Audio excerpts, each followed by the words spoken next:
How it going, folks? Back with another video. Gonna do another video here for you. I got the crew with me. Okay. This person is Alexander. That's all he goes by. And it's Kobe Bryant. What the?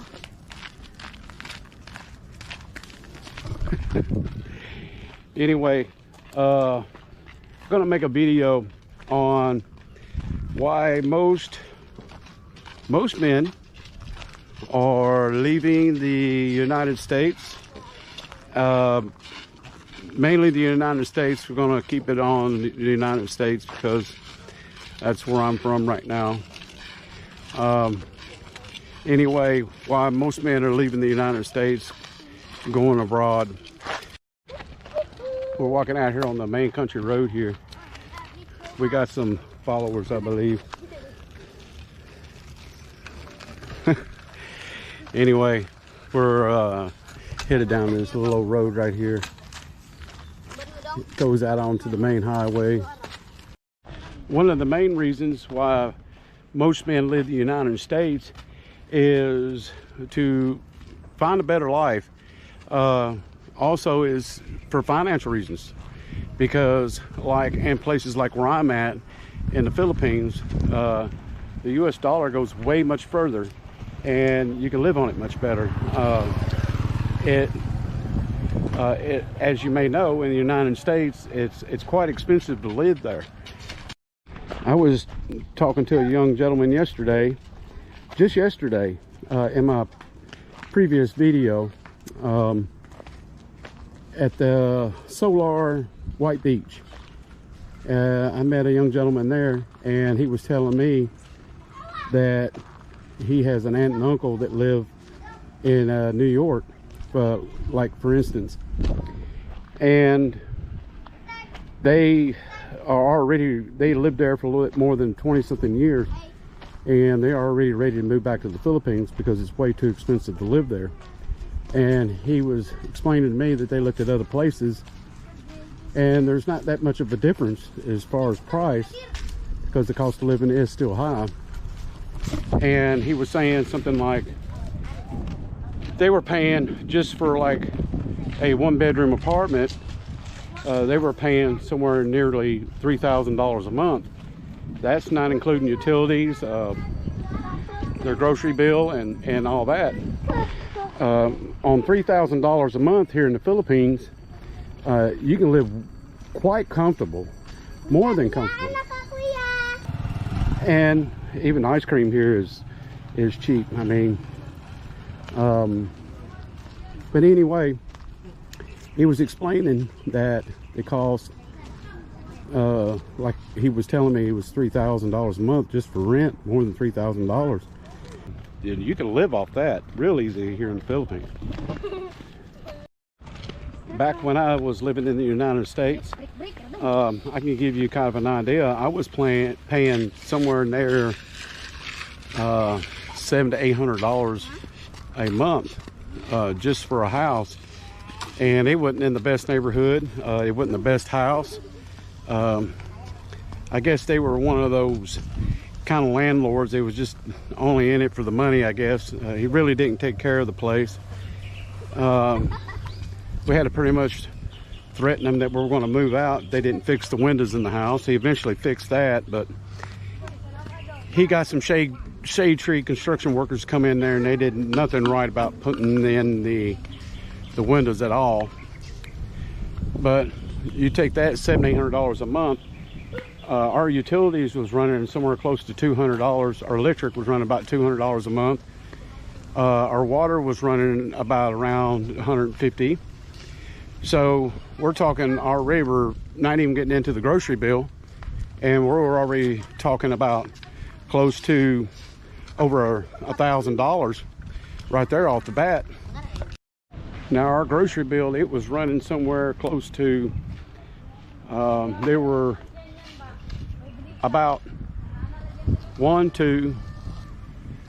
two other kids, my ex-wife's two kids living there, and they were one of those type of kids. Every time you went to the kitchen, they were in the kitchen. They were just eating up all the food, and so I mean, you can spend nearly $250 to $300 a week just in groceries alone. So that's another $1,200. So we're, you know, with the utilities and the grocery bill and the rent and all that, we're talking somewhere close to upwards to $3,000 on the low end, $3,000 a month. And if my math is right, that comes to about around 100. There might be some swing there, about around 150,000 pesos a month. 150,000 pesos is, I think they even consider, if you make somewhere around 150 to 200,000 pesos a month here in the Philippines, they look at it as you being rich. So you can kind of use that as an example. And we haven't even got into the expense of the automobile. I mean, I guess if you had a car that was paid off or something like that, that could be a big help. But you still have that auto insurance. Now, if you get, like you stayed at, like where I stayed at, insurance, like in the state of Florida, is pretty dang high because just because of Florida. And I was paying somewhere around the neighborhood of $150 a month. So add that to the bill too, you know. So that's like 7,000, more than 7,000 pesos here in the Philippines alone. Even 7,500 pesos, that can buy you a month's worth of groceries here in the Philippines. It's pretty good grade. Where'd you go? Where did you go? That doesn't tell me anything. So, anyway, by the way, it's a clear day.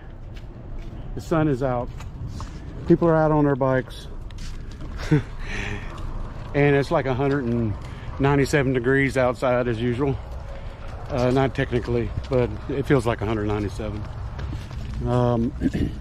Anyway, that's some of the reasons why some men are retiring early, or they're taking their money and they're coming to places like the Philippines because they know their dollar is going to go further. The whole point is come somewhere where you feel a little bit more comfortable financially, and you can easily do that here in the Philippines. I mean, there's some blogs out there, some programs that are saying things like, of course, these round tables, you know, that people sit around and wait for this guy to get by.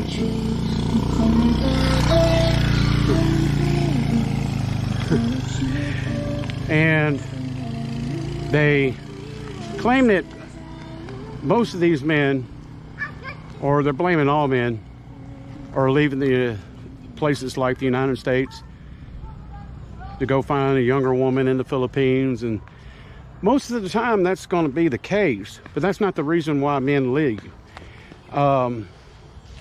That's just a fraction of the reasons why they leave to go to the Philippines, such as the Philippines or Southeast Asia or wherever. But a lot of men, they do come here for the reasons of finding true love, because a lot of it is because maybe they're tired of past relationships, going through divorces, financial reasons, stuff like that. And you put it all together. I mean, finding somebody here like the Philippines is just a cherry on the top. Now, I did meet my wife here. I did kind of, like you want to say, I met her online and everything like that. It wasn't a dating site or anything like that. I kind of ran up on her on Facebook, started a conversation, and it went from there. And me and her, we talked for about a year before I even came here to meet her for the first time. And I spent a month with her, and our relationship took off from there. So then I went back to the United States. I had these intentions of possibly moving her to the United States, and I felt like that was probably going to be a bad idea, because one of the reasons why I was going to leave the United States, or was thinking about the United States, is I was just tired of everything that's going on. We can get into the politics, we can get into the crime, we can get into the divide, financial reasons. You put all that together, I mean, it kind of helped me make my decision where I wanted to relocate. Now, I know this is probably gonna piss some people off, but here it goes anyway. Not saying all women, but most women, they become less feminine, became more modern. A lot of these women have this way about them to where they, what's the best way to put it, they're more independent, which is okay. You can be independent. They say things like, I'm independent, I got my own job, I got my own car, I got my own house, and I don't need no man to take care of me. I don't need no man, so on, and it just, men don't like hearing that, because that's just the way it is. Men just don't like hearing that, because men want a woman to be more traditional, have family values, be more genuine, and not be so damn masculine. Most men want a feminine woman, you know, that's just the way it is. A lot of these women won't even date a guy that is, like, say, they got a particular type of guy they want. They want a guy that's making like 6 figures, 6 feet tall, and stuff like that. And all the women, they wonder, where is all the good guys at?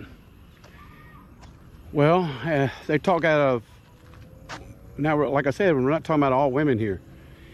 On one side of their mouth, they're talking about they want a really good guy that would treat them good and all that kind of stuff and everything like that. And on the other side of their mouth is that they claim they can't find no good guy. But then they're talking stuff that, like, they don't need a man. And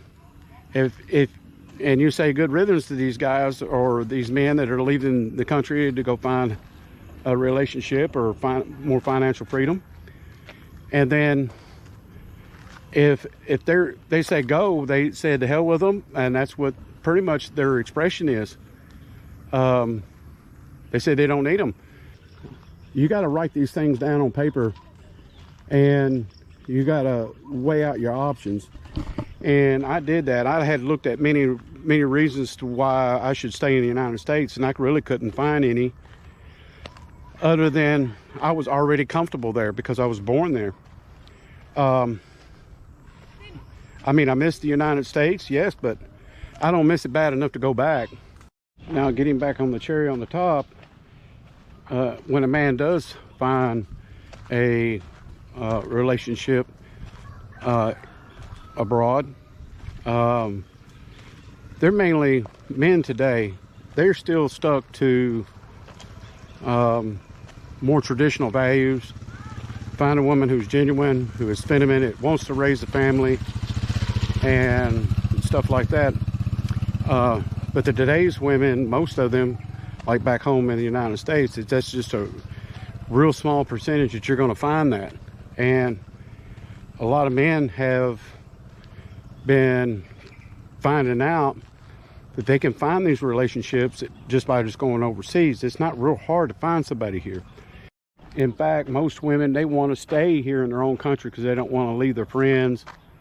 They don't want to leave their family here, because like Filipinas and Filipinos, they're very family type people. I mean, they stick together, and that's a good plus. My wife, she's very genuine. She's a very family person. She takes care of the kids. She takes care of the house. She's feminine too. She doesn't put all this metal in her face and have to do all that. She's beautiful in many ways, and that's what makes her genuine. So the true and real reason why most men leave is to find financial freedom, and if they're lonely and want a genuine relationship, they look for it here. They go abroad and find it, because you can't hardly find it back at home in the United States. You just can't find it. I mean, you're in that low percentage. So I'm not saying all. Like I said, I know I'm gonna get some haters on this, but you know, it is what it is. I know this is one of the reasons why I moved here, because my wife was here, and I weighed out my options. I found myself, I could live in a better place here. It's a beautiful country. Basically living on a tropical island, and you have all these other 7,000 other beautiful islands you can go to, and one of the most beautiful places on earth, and some of these beaches and everything. And then you put that together about being married to a beautiful Filipino, and I mean, what more than you can ask for?